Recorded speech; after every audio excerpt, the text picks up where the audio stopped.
Dance around the park, James, and don't spare the horses.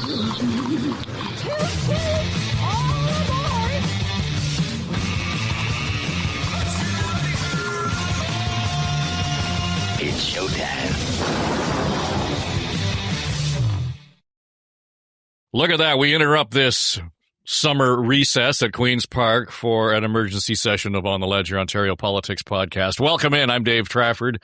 And normally, during the summer, kind of quiet. We take our time off away from the pod, turn off the mics, turn off the lights. Everything kind of settles in. Decided that this past month or so, we just couldn't go through July without at least talking about some of the stuff. And there's been a shit ton of stuff that we're not going to get to all of it. So anyway, I put up the bat light, and Jessica Smith-Cross responded immediately, editor-in-chief at the Trillium, and Keith Leslie, of course, a former bureau chief at Queen's Park for Canadian Press, around the table today. And I will just start, Jessica, by saying we kind of left the session back in June knowing that this government, well into halfway through, almost getting to a point of the back half soon of its third mandate, and it's inevitable. These things they're going to get tired, and you're going to start to see things that start to really soften around the edges. It's getting closer and closer to the middle, where it's getting softer and softer and harder to control. And it's not just one thing. Is this just a symptom of the age of this government? I think it's the plane. There's something, age doesn't help any government. There's like the barnacles of governing theory, where you just start to attract these bad things and they slow you down. But I feel like something has fundamentally shifted post the jet. Because we got into this conversation about how does this government spend money, and how does it spend money that in ways that could benefit itself. Doug Ford was immune to that before. He was the guy who was like, I'm paying for my own lunch at McDonald's, and that was his brand. And that protected him from this kind of story. But now that the jet happened, it kind of destroyed that protection for him.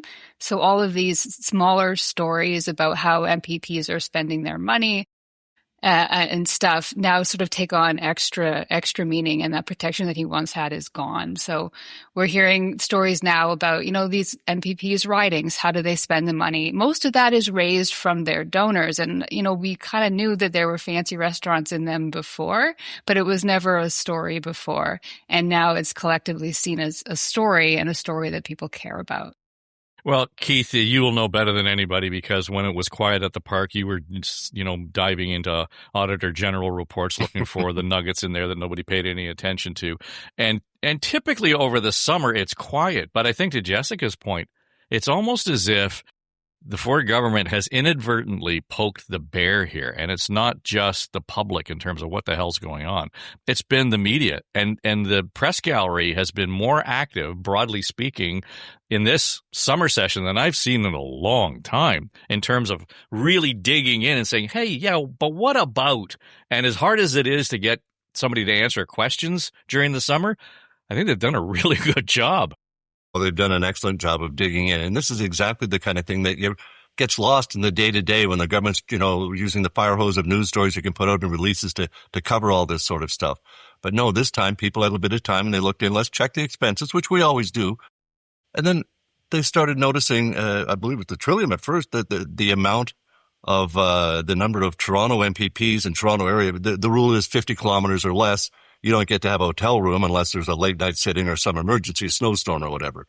And there was an awful lot of them, something like 20 of them had been billing hotel suites, lavish dinners and all this, when they could have, a couple of them, cabinet ministers had a car and driver to take them home. Once Cho, who had to resign his seat, 6 kilometers from the legislature.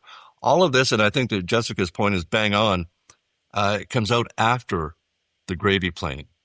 And at first, we heard the premier that all of this was unacceptable. And then we found out that there was actually 2 different memos from the government House leader telling Conservative MPPs you could do this anytime there's a night sitting, which wasn't the rule before. But keep this quiet. Don't tell anybody about it. So in other words, they were setting it up for these MPPs to basically abuse the system, use this loophole, as it were, even though they were abusing the loophole.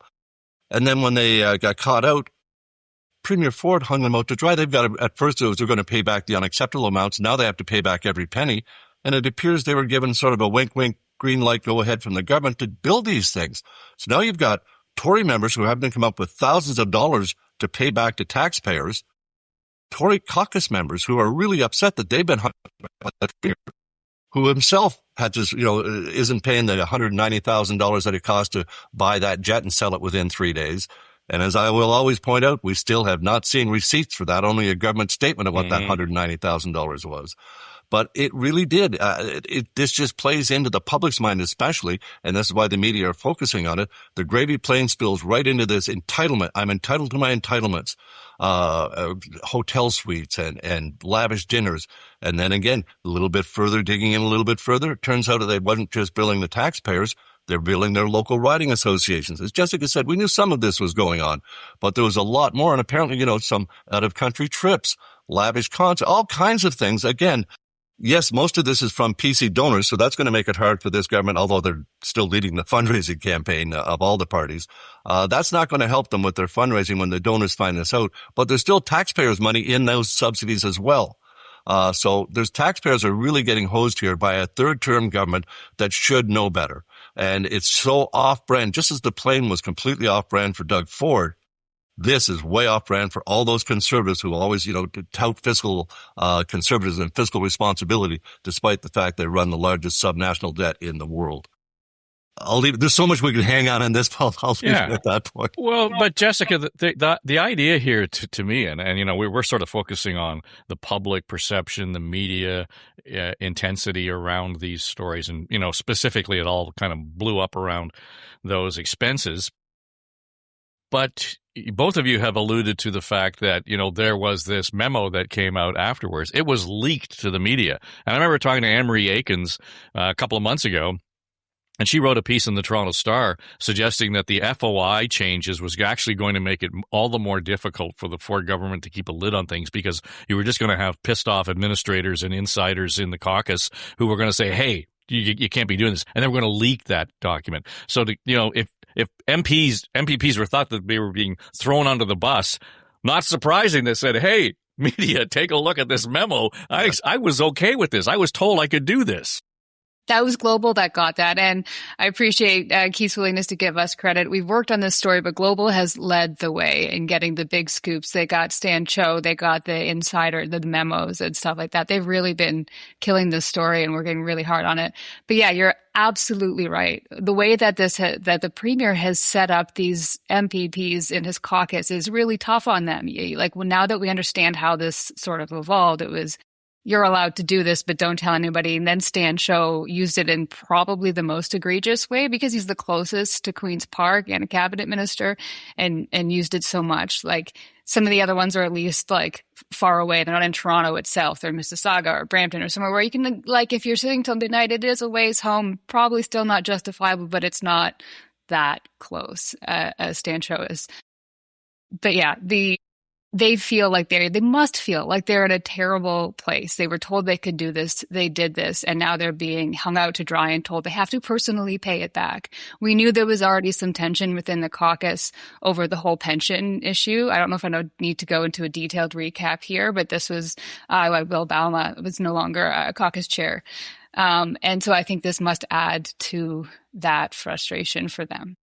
So what does this say? We're looking at the polls recently, Keith, and, again, all due respect to John Fraser, but the leaderless Liberals are outpolling the Conservatives, and we'll get to the Liberal leadership race proper in a minute. But you combine that in terms of momentum in the polling with the internal strife, and there's got to be all kinds of what the hell going on around here. Keep your back to the wall kind of feeling in the Tory caucus.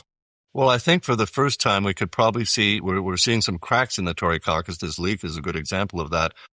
And probably for the first time, Doug Ford is thinking he might not be the man to be leading them into the next election, which he's already boasting he's going to do. This is how leaders get tossed, is this kind of issue where you've upset your caucus, you've given them different rules, and to defend yourself in public, you basically hang them out to dry. This will have consequences over the long term for this PC government and for Doug Ford in particular. I think we're going to see a pivot from Ford Nation back to the Ontario Progressive Conservative Caucus and government while they try and deal with this, because Ford himself has hurt his own brand with all of this. And I think it's going to stick. As we were saying earlier, it's very easy for the public to understand this kind of thing and to get outraged about it.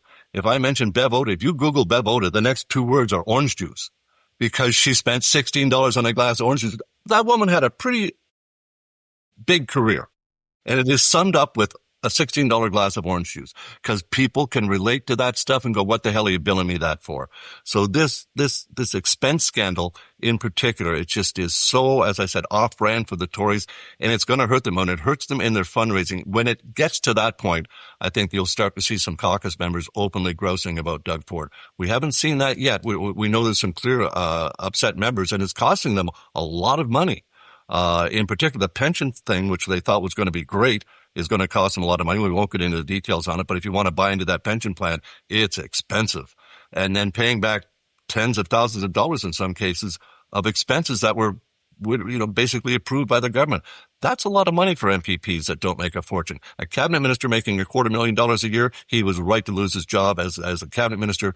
And quite frankly, I think he should be out as an MPP, but that's a whole other issue, because then you're going to start losing a number of caucus members if you put the rule that hard and fast. Well, not to pile on, but it's worth noting for context and history. Sam chose, was it his father, is a co-owner of the golf course that was in the middle of the pathway of the 413, and they drove the 413 around it, and throwing up their hands saying nothing to see here. There was no privilege. There was no. So these stories begin to really snowball, Jess, and we look at it. It's sticky. This is really sticky.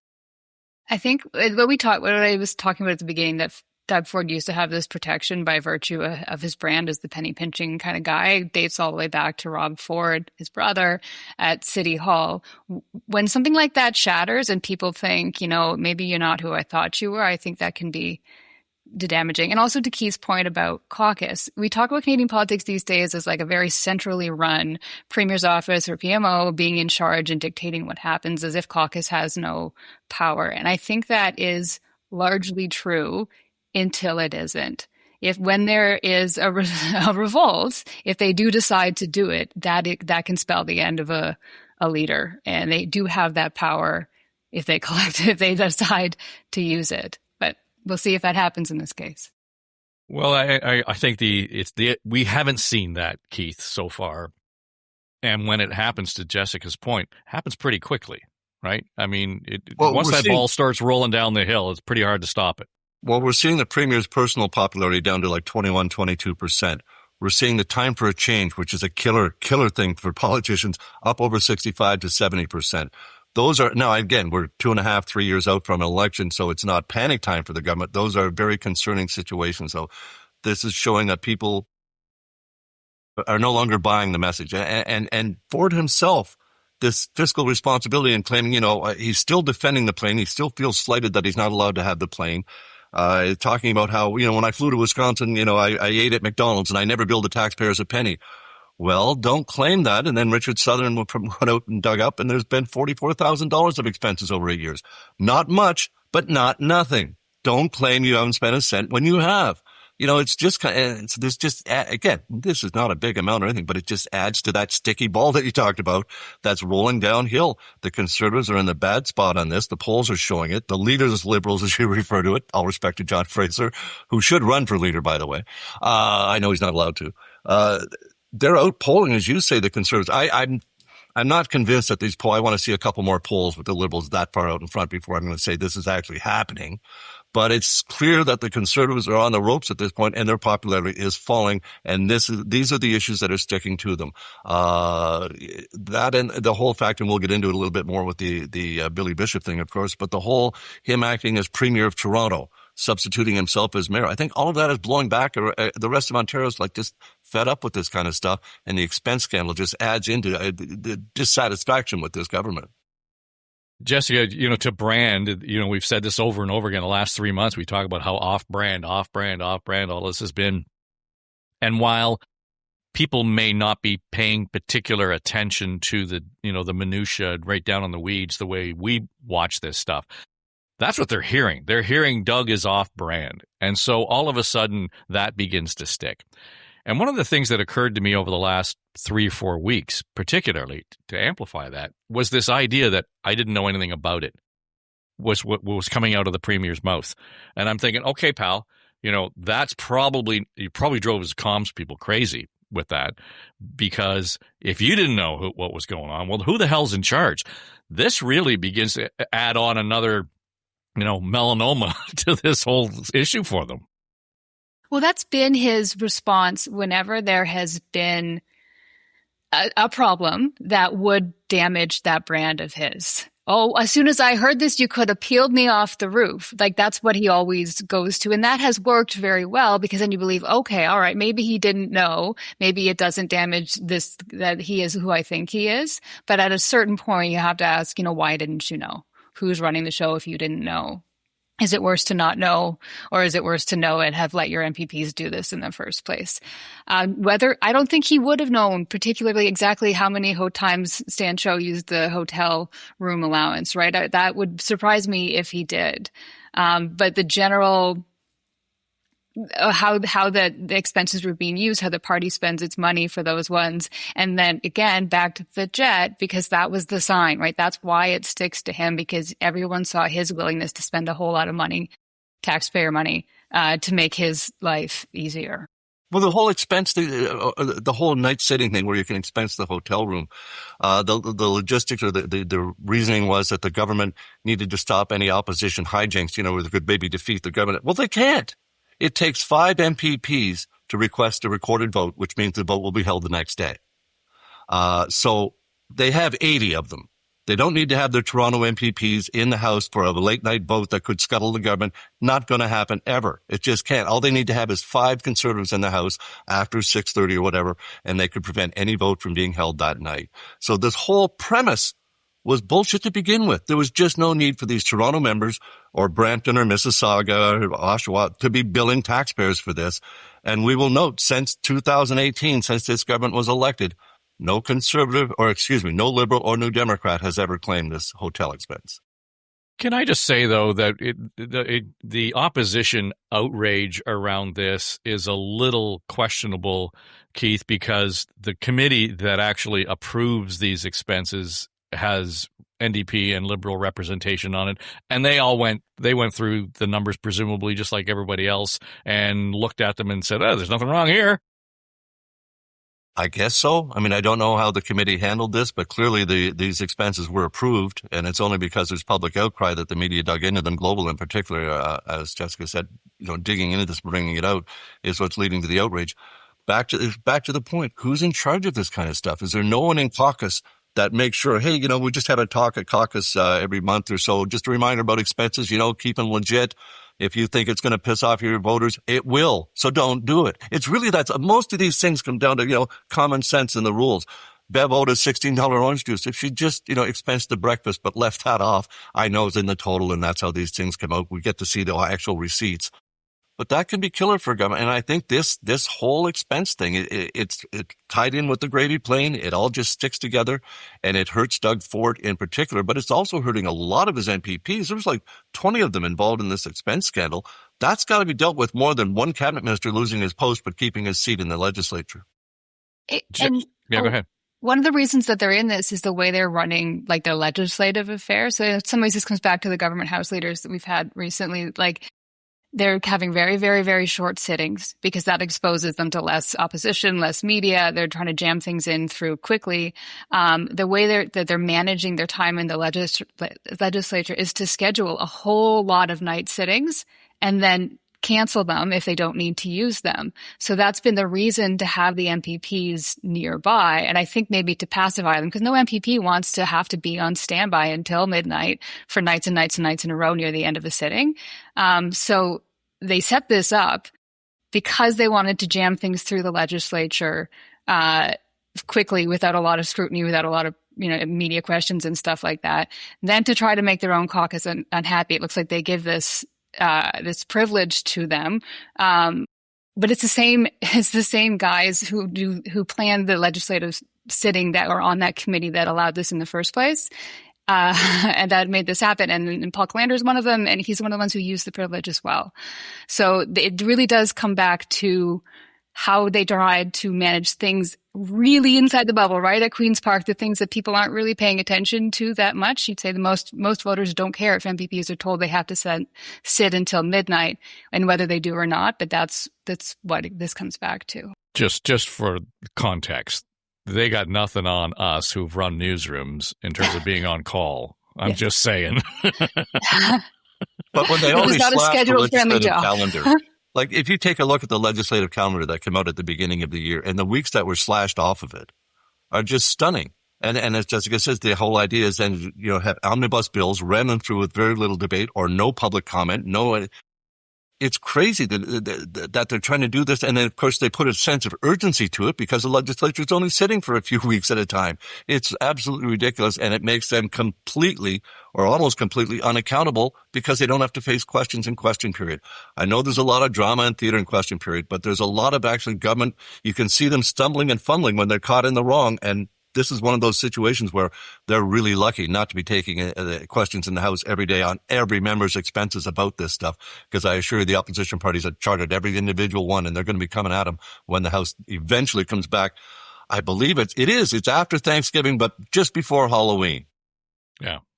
Well, the ones hiding in the corner, and that will be the charge, right? I mean, you don't want to be in front of the legislature because you don't want to be accountable for what's going on, whether or not it's a good excuse not to have the legislature be a distraction during the municipal elections and so on. So, and I still think, Jessica, the Ford government is going to be on the ballot in so many municipalities across the province in terms of, the incumbents basically running against Queen's Park. And certainly that will be the case here in Toronto.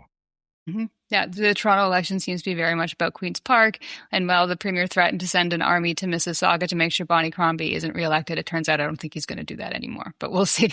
Well, don't think for a second that Bonnie Crombie isn't going to be waving that flag and wagging her finger at Doug, Keith. I mean, I think that there's a whole lot of distractions. And Kathleen Wynne had said a couple of months ago, she said, "Do you think it's crazy now? Wait till we get into the fall because there's going to be so many things in play." I want to go back to the polls, though, Keith. I wish John were here just to kind of give us some context. But the idea that, yes, the polls are one-off maybe, and we're seeing, outliers, but we're seeing a trend and momentum. And the other part of this is quiet summer. Newsrooms don't have a whole lot of, intensity in terms of, I got 15 stories. I got 3 stories and I need 5. So the polls become more of an issue in news lineups, in broadcasting, right, and that kind of thing. I think people are hearing that a lot. So the poll in and of itself is a player, and whether or not there's a trend there or not, but what is evident to most people, wow, Doug got soft approval numbers, and the Liberals are outpolling the Conservatives. What's going on there? And that starts an uncontrollable conversation for the Tories. Absolutely. People are going to start thinking, hey, maybe they are vulnerable. Then the opposition parties are going to start narrowing down on those ridings where they know the PCs are vulnerable, where they can start making gains. Any by-elections, we've got 3 by-elections coming. This is going to, the Caroline Mulroney seat, York Southwest, anyway, the York riding, Caroline, that's going to be a real test. Can they hold on to that? Stony Creek as well, which Hamilton East Stony Creek, which was Neil Lumsden. Can they hold on to that? These are going to be great tests, I think, for the government. I think the Stony Creek seat could be a little bit more in play, but if Caroline Mulroney's seat, if they don't hold on to that, that's going to be a real sign that this government's going to have to do some serious recalculating and redirection of the big ship. But I don't know. It's hard to say at this point. And of course, we don't get good polling numbers on the by-elections. There's just two inside. I think the parties have much better polling, and the Conservatives haven't shown any fear yet about losing Mulroney's seat. So I think they probably will be able to hold on to it. Let's get into, it was a week ago, I guess, when we've got the first indication that the federal Liberals were going to put a pause, I'll say that advisedly, on what was going on at Billy Bishop, Jessica, and, the 87,000 people responded to the survey that they had out there. Some extraordinary, almost 9 in 10 said it's a bad idea in some form or another. And I find it funny that a government of the day in Ontario is dismissing that and saying, well, we're going to keep going with this because they're the ones who said we listen to the people. And evidently that's what the federal government has done. They would say that the people who responded to this consultation aren't really the people. There's kind of if you're an activist or if you are involved in something like this, you're not seen as a normal person in this sort of worldview. Political mutant, yeah. Yeah. And to some extent that is true. There's always going to be a louder constituency of people. But that's a big number, 87,000. And everybody was invited to vote, and the people who were organized, I'm sure, to vote against it made the effort to do that. They really care about it. Other folks might slightly like to have more jets at the airport, but don't care enough to come out and vote. Well, you're going to get what you're going to get. If people came out to say, like, no, I think that should be taken into account. But no, they absolutely don't see this issue as dead, which is really interesting. And I wonder how that is going to play out. Like the whole Port Authority situation where the province now has a representation and the chair is a former MPP, and the federal government hasn't been appointing all the members that it could be appointing. I think it was kind of sleeping on this issue until they decided not to. I think it would be impossible for the province to force its way on this issue. But that's not to say they might not try to find some wobbling from the feds and do something anyways. And if you read that statement from the federal transportation minister, you sense wobbling. It wasn't actually all that clear and declarative.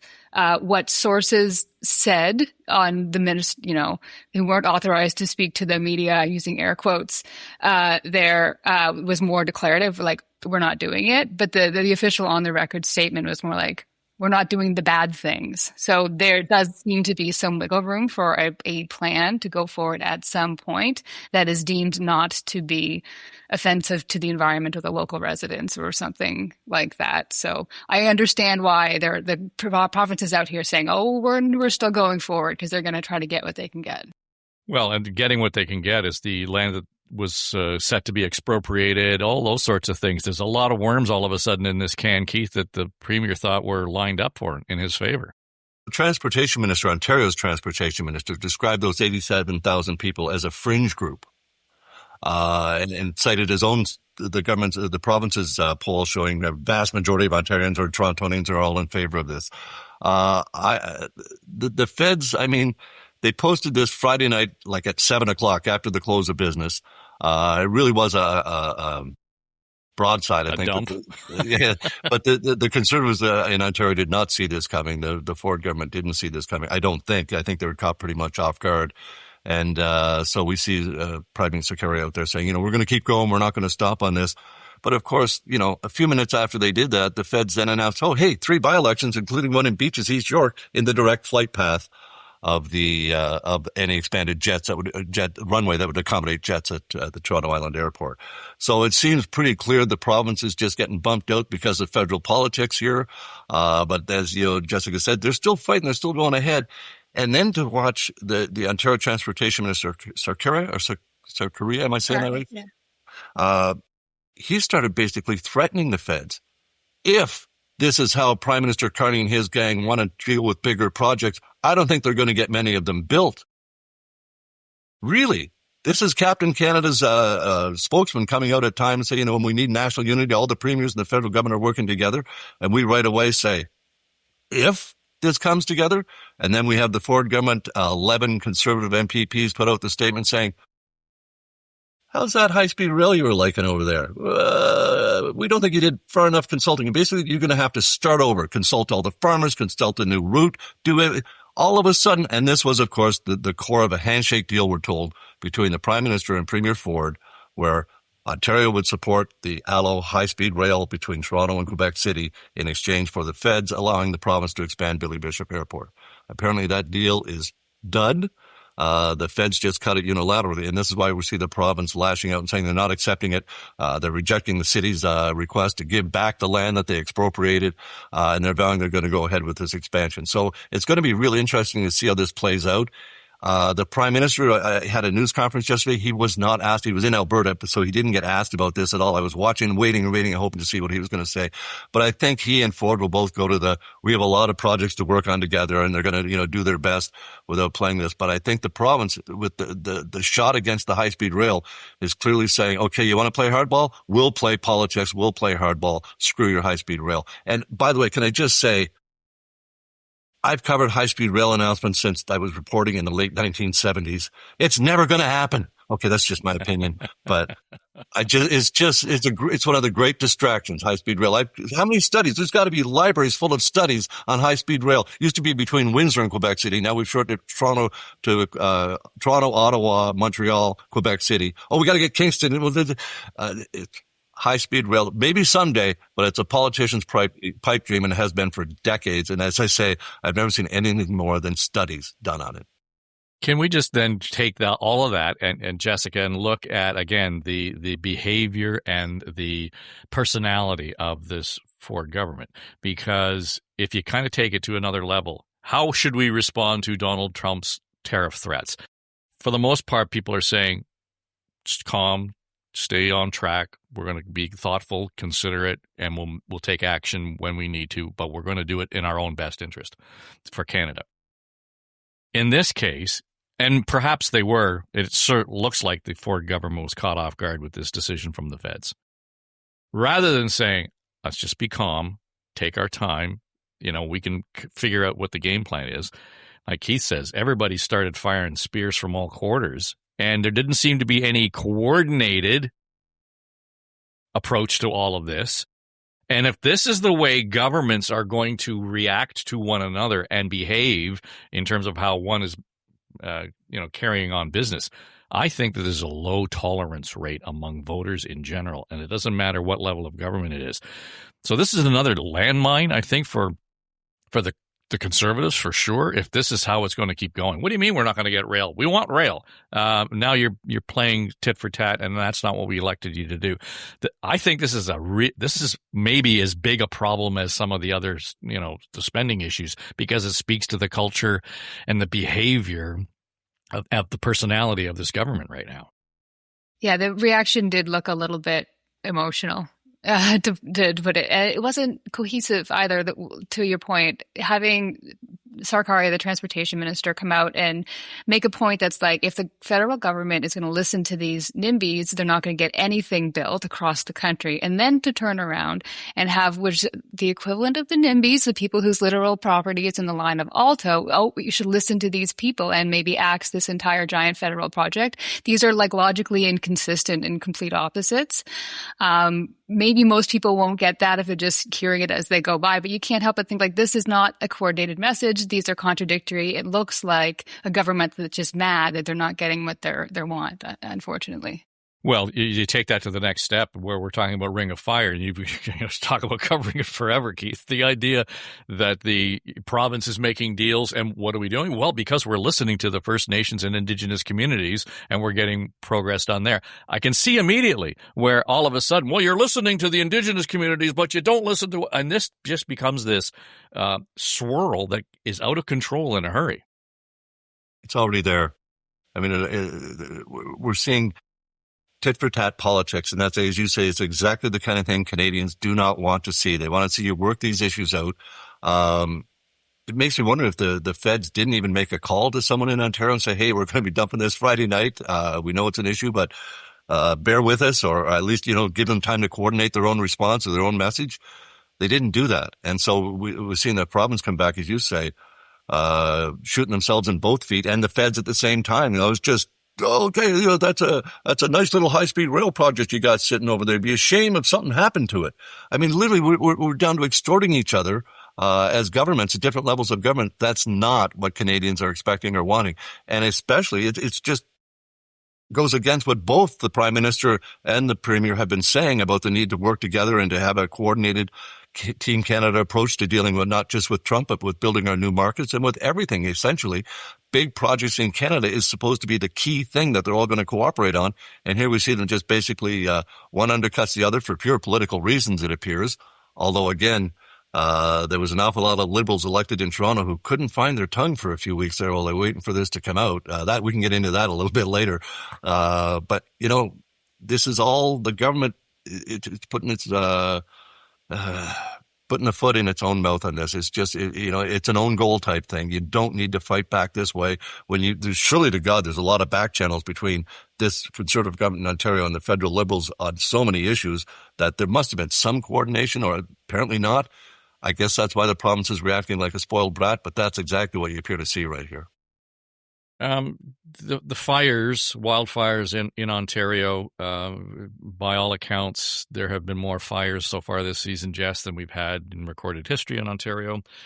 We did some work with the Forest Product Association of Canada a couple of years ago, and the lack of understanding, I'll say that kindly, among, whether it's politicians or just, general assignment reporters and media about how the forestry sector works is astounding to me.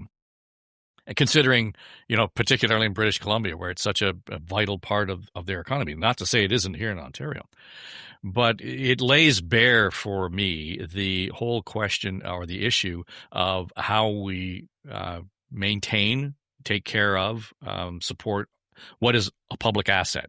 Those are our forests.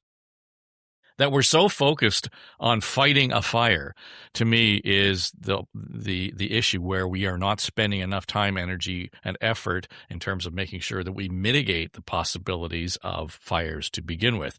And I hear far too many people say, well, most of the forest is not reachable by roads, and that's all true. But the amount of forest that is, and the amount of forest that is maintained and managed by companies that are licensed by the Crown, in this case, Ontario, will tell you that, we're not harvesting the amount of forest that we should be harvesting. So it actually leads into the problems with forestry. I know I'm going off on a tangent and it sounds like a really dull shit, but the problem is that's the problem. People don't want to pay attention to it because it's a complicated issue, and now we're spent time fighting fires as opposed to preventing fires. The fires were maybe 2 weeks ago where it was really obvious because we were all choking on them here in Toronto. The smoke is cleared, literally and figuratively. But does this kind of thing stick to the government moving into the fall? I think the more complicated issue that you're talking about, how to properly manage forests so that when there are forest fires, don't get to this level, which I gather is the issue. Fire is a sort of a natural part of the cycle, but it's only in recent years that it's gotten this bad, and climate change is part of that. How to properly manage our forests and who's responsible and what to do with that is a complex and important question that may fly under the radar. Like you say, it already has.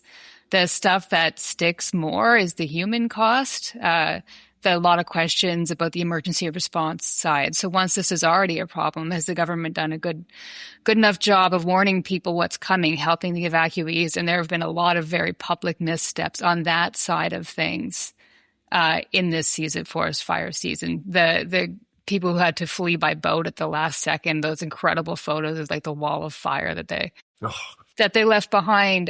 There's been a lot of comments from a First Nations chief that, that they weren't actually spoken to or consulted. The evacuation center that the government set up that was sitting empty, it's just looked like a giant mess. And not to mention Jill Dunlop's disastrous radio interview, in which her staff cut it off. It's been bad on that level. And that is where people care about it. A lot of the people I work with are based in the north, and they still care very much about this, even if people in Toronto only care that the smoke's no longer a problem.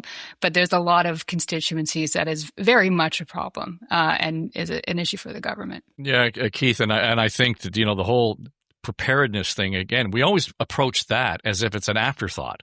All due respect. I mean, there's a fire? I mean, we knew they were coming. So what would we do? And the minister's performance in that interview, by the way, was brutal. The issue, never mind her aide stepping in and stopping the interview. Well, that was just embarrassing for the government. Neil Cooksell on CBC Radio handled that really well, but the minister looked like a fool and was made to look like a fool by her press agent, stepping in and ending a live radio interview for no good reason. The issue really seems to boil down to We need more full-time firefighters as opposed to the seasonal firefighters. And the government comes back and says, well, there's a lot of students that come in and there's a pool. Well, they would take full-time work if they could get full-time work. And this government, in 2019, a year into its mandate, cut the firefighting budget, the base budget, by something like 67%. Now, each year that base budget is often spent way over top of it. And in the last year it was more than double. But the point is they cut that at the beginning of their mandate.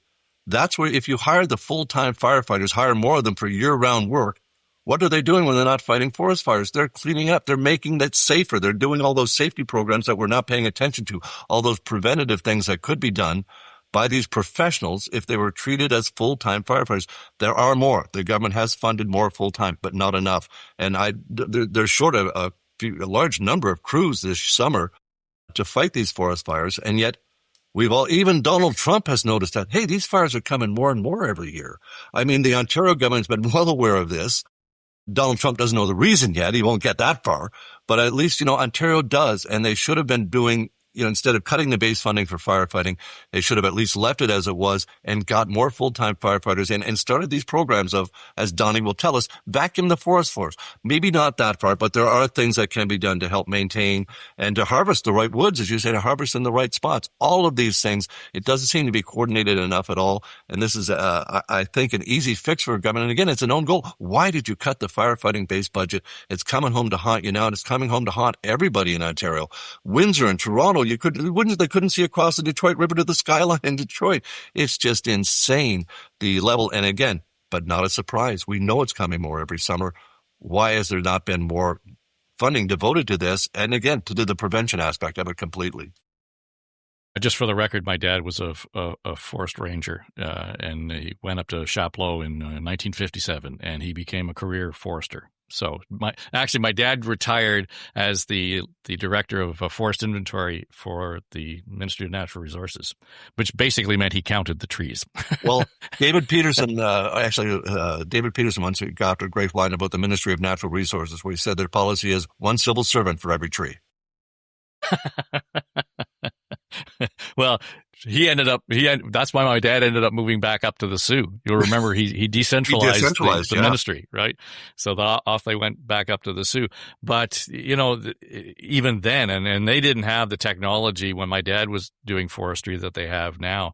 This is 50 years ago almost, when he was at the height of his career, and looking at it and saying, we aren't paying enough attention to, these 5 bullet points. And that was making sure that we're going in and harvesting properly. And, he was a scaler in the day. And that was the guy who used to go into the lumber camps and actually grade the lumber that was coming out. So he was just so immersed in it. And we grew up with that as kids. But the other part of this is, we always think of, the 2x4 as being the forestry industry. The other part of this is, Jessica, when was the last time you bought a newspaper? I mean, a physical newspaper, right?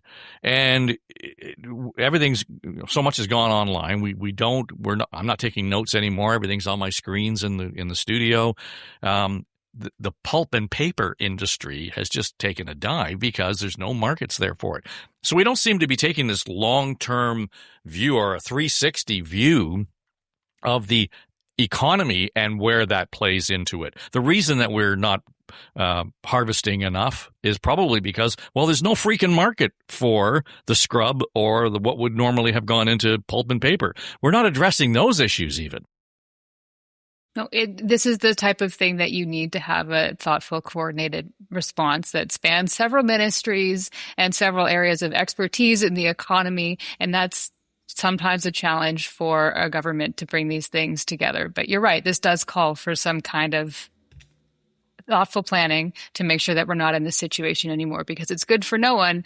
And it's especially bad given the reaction from the United States. What we're hearing from the president is awful and kind of terrifying, threatening tariffs for fires and this kind of reaction.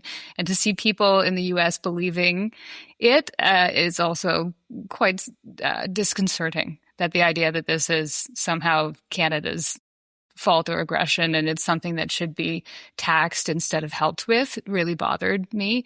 Usually, the two countries send firefighters to each other when there's a need and don't tax them for having had a fire. It's bizarre, and it's put us in a really bad place. We need to manage it.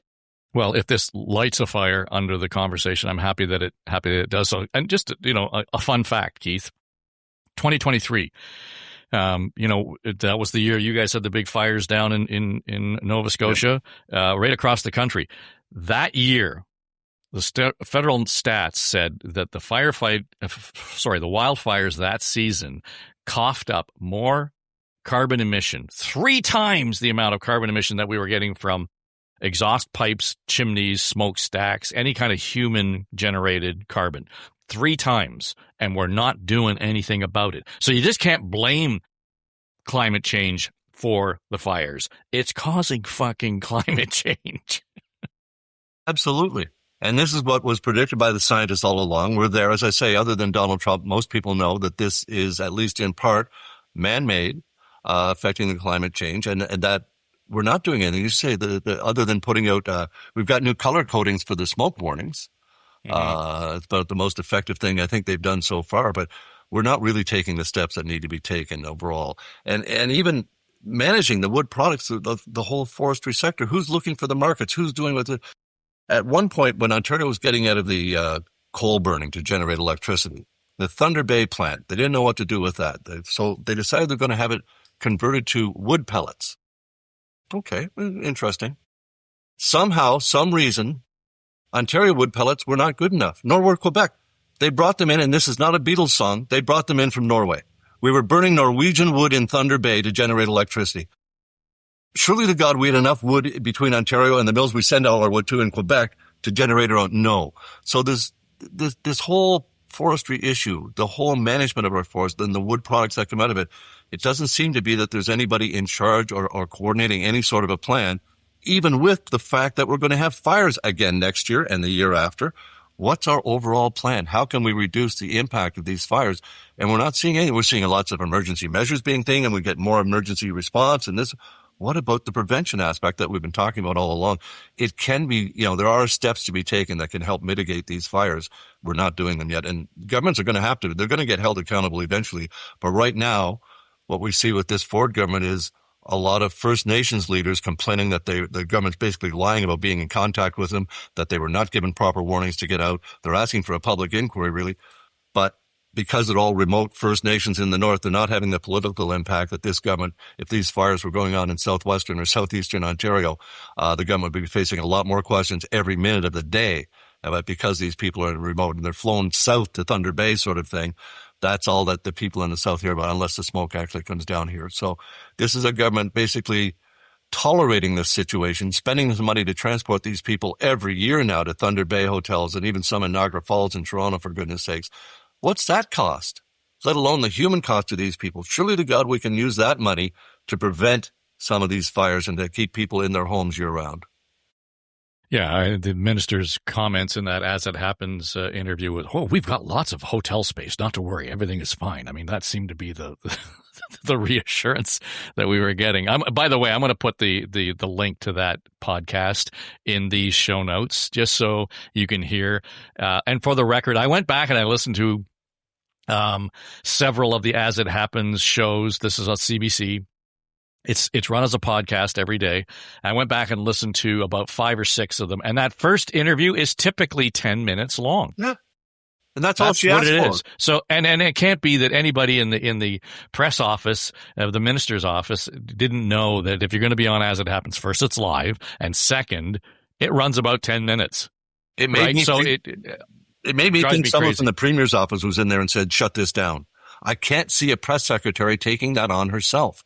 And I don't understand why Jill Dunlop didn't just say, "It's okay, let me finish she herself should have just said, "I'm fine. Let me, there's only 2 minutes left," whatever. She could have overruled her press secretary unless she in the room saw as well that it was the premier's office shutting this down. I cannot see a press secretary doing that on their own. I really can't. I've never seen it before. I've seen it one-on-one, not live.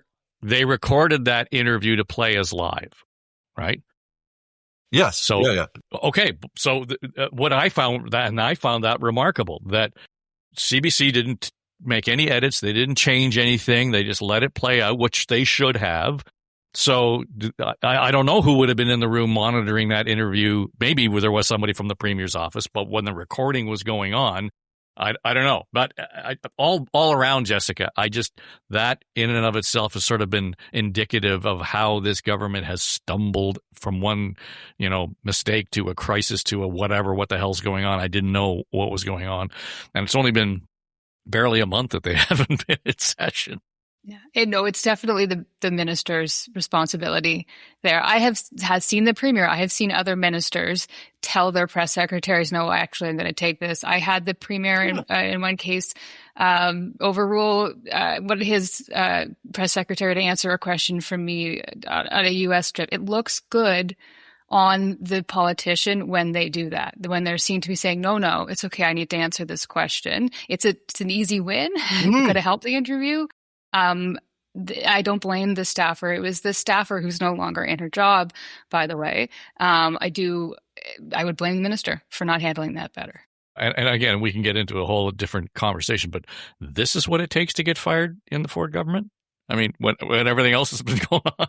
But the minister is, again, and why is the minister not being held responsible? She's had media training, for goodness sakes. There was a news conference she had a year ago that was pretty disastrous as well, she walked away from. This is a media minister who's had media training and who still couldn't just say to her staff, we've 2 minutes left, I'll finish this interview. The questions weren't that hardball. They were focusing on the fact that the First Nations chiefs were saying that they were not being consulted, they were not being talked to, and they were basically calling the government liars. But again, a minister can respond to that. This is not the most difficult question. They weren't offside questions at all. They were very on point, and the minister was just weak in not being able to say to her staffer, no, I can handle this. Two things just before we go, Jessica. Contract talks for teachers. What's the over and under on a strike? Hopefully we don't get to strike zone. We're many steps away from that at this point. Says a mom with 2 kids in school here, by the way. Declared conflict. Okay. We're at the arguing about where we're going to argue certain issues of the bargaining phase officially. So that's fun. It looks like it's going to be contested, very contested. It looks like it's going to drag on, but it can drag on for a very long time, even into the next school year before we ever start really considering strike. Knock on wood. I'd like my kids to keep going to school. Yeah, well, but the extracurriculars, all those sorts of things are going to be the sandpaper in that conversation. And Keith, how far behind the curve is the Ford government on AI data centers? They're getting a lot of calls from municipalities for help, because the municipalities are getting pressured. Developers have come in. They want to, we want to build a, 6 square mile data center in your little town. There's no provincial rules right now. The province is saying they're working on them, but they need to come out right now. I believe it's Mississauga, said they put a 1-year moratorium on any AI data centers. Other municipalities are going to have to take similar action, but it's a huge concern. And the province as well has expressed concerns about, they want to make sure these data centers are basically running on their own electricity. They're not, tapping into the supply and driving all our rates up. But they're not saying how that's to be done at this point. So we do need some provincial regulations. Right now, the government looks like it is kind of far behind the ball on this. The feds have a minister of this. He's at least looking into it. The province, I don't know quite who's even responsible for this at this point. Yeah, so I think those will be the sticky issues to come as we head into the fall. Listen, guys, thanks for taking time out of the midsummer and joining the table. Jessica, I hope you get to enjoy what has been a pretty decent summer with you and your kids. And Keith, have fun down east. I gather you're not getting the crazy heat and humidity that we're getting here in Upper Canada. So it's been lovely, really nice and warm in the days, and cools right off at night. Loving it. There you go. Very good. Thanks, guys. Take care. Thank you. All right, that'll do it for us. This special edition of On the Ledger Ontario Politics podcast.